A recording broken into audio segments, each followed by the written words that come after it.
आज आपको मैं हाईवे के ऊपर और सिटी एरिया में गाड़ी चलाने के कुछ खास किस्म के जो रूल्स हैं उनके हवाले से बताऊंगा। देखें, ड्राइविंग आप सारी जिंदगी करते रहें, लेकिन जब तक कोई समझाए ना या आप खुद कुछ समझने की कोशिश ना करें तब तक आप अच्छे ड्राइवर नहीं बन सकते। सही ड्राइविंग करने के लिए सीखना समझना इंतहाई जरूरी होता है। मेरा नाम है मुनव्वर हुसैन। अस्सलाम वालेकुम। तो मैं आज आपको हाईवे पे ले जाके गाड़ी की रोड पर चलाने के जो सही तरीके हैं वो बताऊंगा और सिटी एरिया के भी बताऊंगा। लाइन और लेन, इन दोनों के बारे में भी बताऊंगा। लेन उसे कहते हैं जिस जगह पर आप गाड़ी के व्हील रखकर गाड़ी चलाते हैं, उसे कहते हैं लेन। और लाइनें वो होती हैं जो लकीरें लगी हुई होती हैं सड़क के इतराफ, उनको कहते हैं लाइनें। जो सेंटर वाली लाइनें होती हैं वो कटी हुई होती हैं और साइड वाली जो लाइनें होती हैं वो मुसलसल होती हैं। इसका मुसलसल लाइन का मतलब होता है कि इस हद में रहकर आप गाड़ी चलाएं, और कटी हुई लाइन का मतलब होता है कि इस एरिया में आप गाड़ी ओवरटेक कर सकते हैं। और इन्हीं कटी हुई लाइन वाले एरिया में यानी सेंटर में जो कटी हुई लाइन होती है वो अगर कहीं मुसलसल हो जाए तो उसका मतलब ये होता है कि आप यहां पर ओवरटेक नहीं कर सकते। ये सेंटर वाली जो सफेद लाइन मुसलसल आती है कुछ जगहों पर, ये ज्यादातर उन जगहों पर आती है जहां यू टर्न होते हैं या जहां पर मोड़ होते हैं, वहां पर कोई गाड़ी दाएं बाएं किसी वजह से हो सकती है। तो आपको चाहिए कि आप वहां पर अपनी लेन में रहें, आप वहां पर गाड़ी कोई ओवरटेक ना करें और ना ही लाइन तब्दील करें। अच्छा, मुख्तसर ये है कि मुसलसल लाइन जो होती है, ये कटी हुई लाइन अगर कहीं मुसलसल हो जाती है तो उसका मतलब होता है कि यहां आप लाइन चेंज नहीं कर सकते। और बाहर की जो येलो लाइन होती है उसका मतलब होता है कि आपने इस हद के अंदर रहना है। तो चलते हैं रोड पर, आपको दिखाते हैं गाड़ी चला के, और सिटी एरिया में भी वहां पर क्या क्या मसाइल होते हैं और उनको किस तरह से फेस करना होता है और गाड़ी चलाने का सही तरीका है क्या। तो उम्मीद है कि आपको ये वीडियो देखकर कुछ आपके इल्म में इजाफा होगा और आप अपनी ड्राइविंग को बेहतर कर सकेंगे। तो आए चलते हैं रोड पर। जी, हम हाईवे पर अब गाड़ी चला रहे हैं। मैं आपको हाईवे पर गाड़ी चलाने के बेहतरीन असूलों से मुतारिफ करवाऊंगा। तो हाईवे के ऊपर स्पीड तकरीबन 100 रखी गई है ट्रैफिक रूल्स के मुताबिक। तो अपनी लाइन में चलना बहुत ज़रूरी होता है। तो जहाँ कहीं आपको गाड़ी ओवरटेक करनी हो फिर आपको चाहिए कि आप दूसरी लाइन में जाएं। वैसे मुसलसल ज़्यादातर कोशिश यही करें कि आप अपनी ही लाइन में रहें। तो सामने अब एक रुकावट है मेरे, यानी ट्रैक्टर ट्रॉली है, तो मैं यहीं से दूसरी लाइन में इंडिकेटर लगाकर और साइड मिरर में देखकर हो गया हूँ। अब ऐसे ही मैं अब चलता रहूँगा। ये अब मैं फिर अपनी साइड पर चला जाऊँगा। लेफ्ट का इंडिकेटर लगाया, साइड मिरर में देखा और गाड़ी लेफ्ट पर कर दी।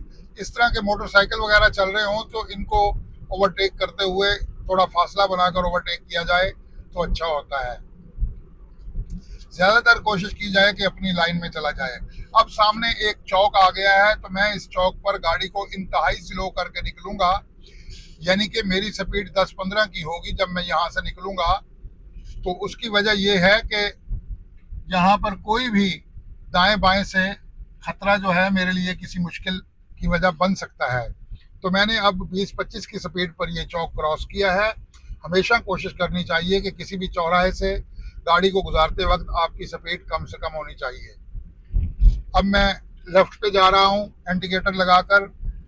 तो ज़्यादातर गाड़ियाँ हमारे मुल्क में दूसरी लाइन में चलती हैं जो कि इंतहाई गलत तरीका है, लेकिन क्या करें कि मजबूरी है। अब हम जो तेज़ रफ्तार गाड़ियाँ चलाने वाले हैं या हमारे पास तेज़ रफ्तार गाड़ियाँ हैं तो हमें मजबूरन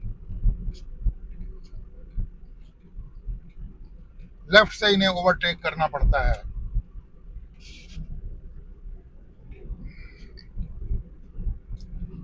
तो अब लेफ्ट साइड खाली है तो मैं अब गाड़ी को लेफ्ट लाइन में लेके जा रहा हूँ ताकि मेरे पीछे कोई गाड़ी अगर आए तो उसके लिए मेरी गाड़ी कोई रुकावट की वजह ना बने।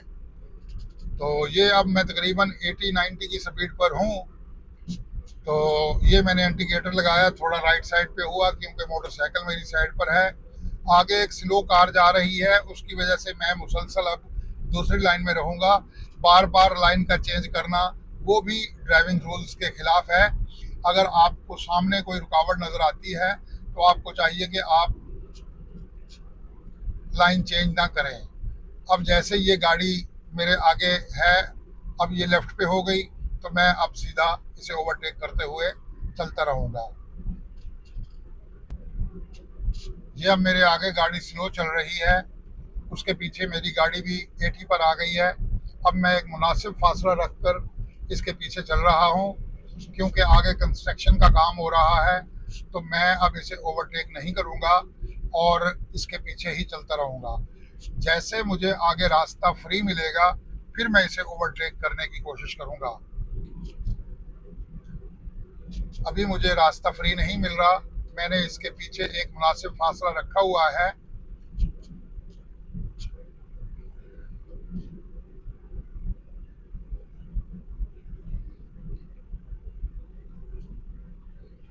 मैं अब लेफ्ट का इंडिकेटर लगाकर गाड़ी लेफ्ट से ओवरटेक कर रहा हूं, क्योंकि अगली गाड़ी वाला बहुत ही स्लो चल रहा था। अब मैंने राइट का इंडिकेटर लगाकर गाड़ी राइट पे कर ली। तो अब मैं सिटी एरिया के करीब हूं, यहाँ पर रोड पर इसी तरह रश होता है तो यहाँ पर गाड़ी अपनी स्पीड पूरी नहीं कर सकती। तो जैसे ही रुकावट मुझे नजर आती है मैं दूर से एक्सीलेटर से पाँव उठा लेता हूँ। उसका ये फायदा होता है कि गाड़ी को ज्यादा जोर से ब्रेक नहीं लगानी पड़ती और गाड़ी के गियर भी कम से कम शिफ्ट होते हैं और गाड़ी ज्यादातर सुकून से ही चलती रहती है।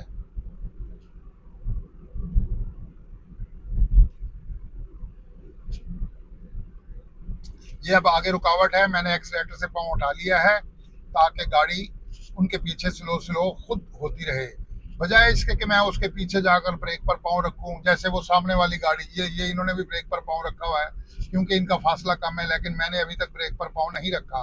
उसकी वजह क्या है कि मुझे पता है कि आगे रुकावट है, मैंने उसकी मुनासबत से अपना एक्सीलेटर से पाँव हटा लिया, जिससे कि मेरी गाड़ी को ब्रेक लगाने की जरूरत नहीं पड़ी।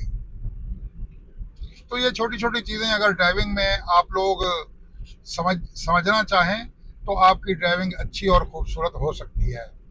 आगे अब फिर चौक आ गया है, मैं यहाँ से लेफ्ट साइड पर हो जाऊंगा। मैंने लेफ्ट का इंडिकेटर लगाया, लेफ्ट साइड के साइड मिरर में देखा, मेरी साइड बिल्कुल क्लियर है, मैं बिल्कुल आसानी से अपनी गाड़ी को लेफ्ट पर मोड़ सकता हूँ।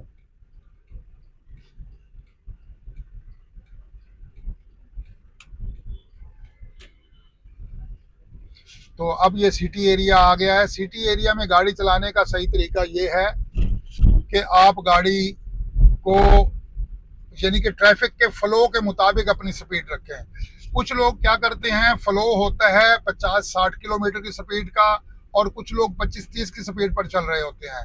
वो बिल्कुल ही गलत तरीका है। उससे क्या, जैसे ये गाड़ी वाला अब स्लो स्लो चल रहा है तो ये बाकी वाली ट्रैफिक के लिए रुकावट का बायस है, इसे हर गाड़ी आकर ओवरटेक करेगी। तो आप ट्रैफिक के फ्लो के मुताबिक अपनी स्पीड रखें। उससे क्या होता है कि आप किसी के लिए रुकावट नहीं बनते, ज्यादातर लोगों को आपकी गाड़ी ओवरटेक नहीं करनी पड़ती, क्योंकि शहर के अंदर ओवरटेक करना थोड़ा दुश्वार अमल होता है। तो इस वजह से गाड़ी की स्पीड फ्लो के मुताबिक होनी चाहिए। अब आगे वाली गाड़ियां जा रही हैं, मैं 50-60 की स्पीड पर उनके पीछे हूँ। ये अब स्पीड ब्रेकर आ गया है, स्पीड ब्रेकर पर तकरीबन 20-25 की स्पीड होती है, ये जो बड़े स्पीड ब्रेकर हैं। तो इनको क्रॉस करते हुए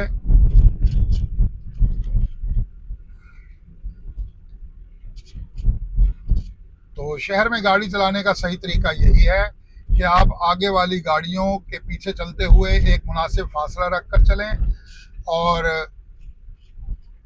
अपनी स्पीड को दूसरी गाड़ियों से मैच करके चलें।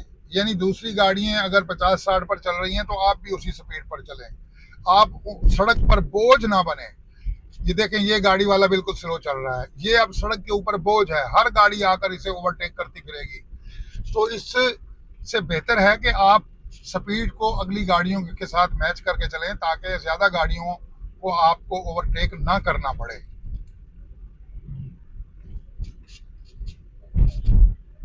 ये तो सिंगल सड़क है, यहाँ आने वाली और जाने वाली ट्रैफिक एक ही सड़क पर है।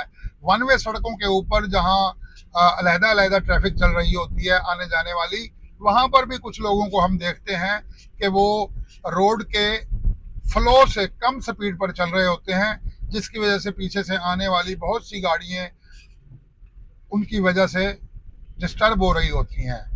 तो समझदारी का तकाजा यही है कि आप सिटी एरिया में अगर आप गाड़ी चला रहे हैं, एक तो अगली गाड़ी के पीछे चलते हुए अपने फासले को मेंटेन रखें, दूसरा अपनी स्पीड दूसरी गाड़ियों के साथ मैच करके रखें ताकि ट्रैफिक के बहाव में कोई खलल पैदा ना हो। तो मुझे उम्मीद है कि सिटी एरिया में गाड़ी चलाने के जो ज़ाब्ते हैं या जो तरीके हैं वो कुछ ना कुछ आपकी समझ में आ गए होंगे। तो नेक्स्ट वीडियो में देखेंगे कि किस टॉपिक पर बनाई जाए।